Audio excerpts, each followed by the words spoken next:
You're standing in line. Your phone is at 1%. Nothing to check, nothing to scroll, just you, and the empty seconds stretching out in front of you. Your chest tightens. Your mind starts scrambling for anything to grab onto. This isn't weakness. This is one of the oldest alarms in your body going off, and it's been going off in humans for a very long time. You'd think boredom is nothing, a dead patch of time, an inconvenience, but the real answer is far stranger. Boredom isn't empty at all. It's a warning system, and it may be one of the most dangerous feelings you're capable of having. Not because it hurts, but because of what you'll do to make it stop. In 2014, psychologist Timothy Wilson ran an experiment at the University of Virginia that still unsettles people who hear about it. He put participants alone in a bare room. No phone, no book, nothing to do but sit with their own thoughts for 15 minutes. Simple, right? Then he gave them one more option. A button that delivered a mild electric shock. Most people had already said before the experiment that they'd pay money to avoid being shocked, but left alone with nothing but their thoughts. Something flipped. A quarter of the women and 2/3 of the men shocked themselves voluntarily. Some did it more than once. Why would a rational person choose pain over stillness? Because stillness isn't neutral to your brain. It's a threat. Here's the part almost nobody tells you. Boredom isn't a modern invention. It's not something that showed up with smartphones or traffic jams or long meetings. Cognitive scientist John Eastwood, who studies boredom at York University, defines it as the uncomfortable feeling of wanting to be engaged in something and being unable to find what that something is. That definition doesn't mention technology at all. It doesn't need to. Your ancestors felt this exact discomfort sitting in a cave, watching rain they couldn't do anything about. The feeling is ancient. Only the escape hatches have changed. So why would evolution build a system that makes stillness feel unbearable? Because for most of human history, stillness could get you killed. Picture your ancestors on the savannah tens of thousands of years ago. A predator doesn't announce itself. It waits for the moment your guard drops, the moment your attention drifts, the moment you stop scanning the horizon. A mind that could sit in comfortable, contented stillness for hours was a mind that missed the rustle in the grass. Boredom in that world wasn't a flaw, it was a nudge. Get up, look around, find food, find danger, find your group. The classicist and boredom historian Peter Toohey has argued that boredom evolved as a protective emotion, much like disgust or fear, pushing you away from situations that were unrewarding or unsafe, and pushing you toward change before stagnation became a threat. Your discomfort wasn't punishing you for doing nothing. It was protecting you from doing nothing for too long. Think about what boredom actually does to a body. It isn't calm. It isn't neutral. Researchers who study restlessness have found that a bored mind shows elevated cortisol, a faster resting heart rate, a spike in fidgeting, and small, purposeless movement. Your leg bounces. Your fingers tap. Your eyes dart around a room looking for anything new to land on. None of that is random.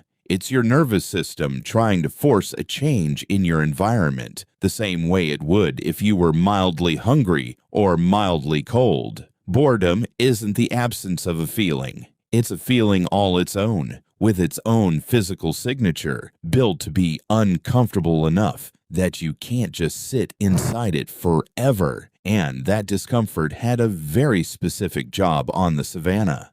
A predator doesn't wait for you to be alert. It waits for the lull. The moment your guard drops is the moment you stop scanning, stop listening, stop noticing the wind change direction. A mind capable of sitting in total contented stillness for hours was a mind that missed the signs. So evolution didn't build you to enjoy doing nothing. It built you to find doing nothing almost physically painful, uncomfortable enough that you'd get up, move, look around, and stay alive long enough to pass that same discomfort down to your children. Here's the twist almost nobody expects. Boredom didn't just keep individuals alive, it may have built civilization. Think about it. An animal that's perfectly content to sit still all day never invents anything. It never wanders further than it has to. It never experiments, never tinkers, never asks what's over that hill. But a species that finds stillness genuinely unbearable? That species goes looking. It explores new territory out of restlessness alone. It fiddles with sticks and stones not because it needs to, but because it can't sit still with empty hands. Some researchers believe this same discomfort, the itch of an unoccupied mind, is what pushed early humans to migrate across continents, to experiment with fire, to decorate cave walls with images that served no survival purpose at all. Boredom didn't just protect your ancestors, it may have made them curious enough to become you. But here's where the story gets uncomfortable, because that ancient alarm system is still installed in your skull, and it wasn't built for the world you're living in now. Your ancestors' boredom pushed them toward a rustling bush, a new hunting ground, a conversation around a fire. Slow discomfort met with slow, effortful solutions. Your boredom today meets something completely different.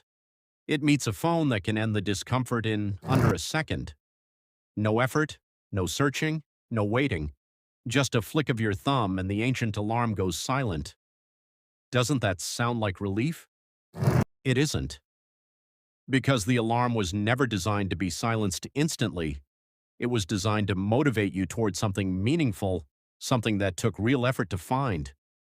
Psychologist Aaron Westgate, who studies the connection between boredom and meaning, has found that boredom spikes hardest not when you have nothing to do, but when what you're doing feels pointless. Your brain isn't asking for stimulation, it's asking for significance. And a 15-second video, however bright and loud, can't give you that. So the alarm rings again, and again, faster each time because you keep answering it with something that was never built to satisfy it. This is why scrolling never actually feels like rest. You finish, and the itch is still there. You open another app, still there. You're feeding an alarm that was built to send you toward real engagement, and instead you're handing it candy. The ancient system doesn't know the difference between a dopamine hit and a genuine discovery. It just knows it got a hit, small, and asks for another one. Have you ever put your phone down after an hour of scrolling and felt somehow worse than before you picked it up? Compare that to what your ancestors' version of boredom actually cost them. Following the urge to move, to explore, to sit by the fire and shape a piece of flint into something sharper took minutes or hours. It demanded patience. It demanded your hands and your attention both at once. The reward when it came meant something, a better tool, a new food source, a story that bonded your group together. Your version of the same urge gets answered in under a second, with a reward built by engineers whose entire job is to make sure you come back. There's no patience required, no effort demanded, and crucially, almost nothing gained. The ancient alarm rings, you tap the screen, and the alarm goes quiet for a moment before ringing again, a little louder than before. That feeling has a name now. Some researchers call it the boredom trap. The very tool designed to relieve restlessness ends up amplifying it because it teaches your brain that discomfort should be erased instantly rather than followed somewhere. Every time you reach for the fastest fix, the threshold for tolerating stillness drops a little lower. The alarm gets louder, not quieter, and your patience for anything slow, anything effortful, anything genuinely engaging shrinks along with it. Think about how strange this actually is. Your ancestors, standing at the edge of a cave with nothing to do, had a limited menu of responses to boredom. Move, explore, talk to someone, make something with their hands. Every option required a small investment of effort, and every option carried a real chance of reward.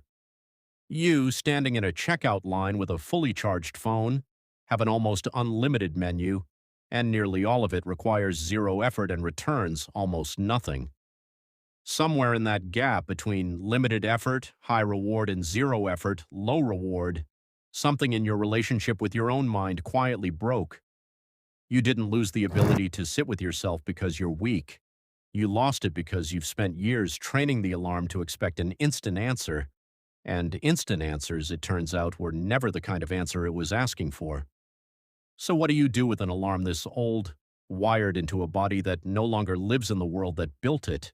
You don't try to silence it. You follow it, the way your ancestors did. When boredom arises, it isn't telling you to numb out. It's telling you that something in your life is asking for change, for attention, for a direction you haven't taken yet. The scientists studying this today, Eastwood, Westgate, and others, keep landing on the same conclusion from different angles. Boredom is a compass, not a malfunction. It points toward meaning the same way hunger points toward food. Ignore it, distract it, medicate it with an endless feed, and you never arrive anywhere. Follow it, even briefly, even uncomfortably, and it tends to lead somewhere real. A conversation you've been avoiding, a project you keep putting off, a walk with no destination, taken simply because sitting still had become unbearable. Maybe that's the strangest part of all of this. The feeling you've spent your whole life trying to escape wasn't ever your enemy. It's one of the oldest instructions your body has ever given you.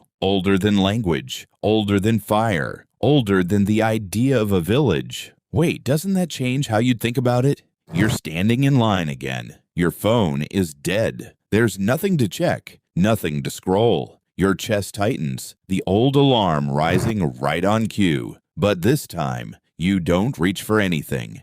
You let it sit there, exactly as your ancestors once had to. And you notice, for the first time, that it isn't asking you to escape. It's asking you where you actually want to go.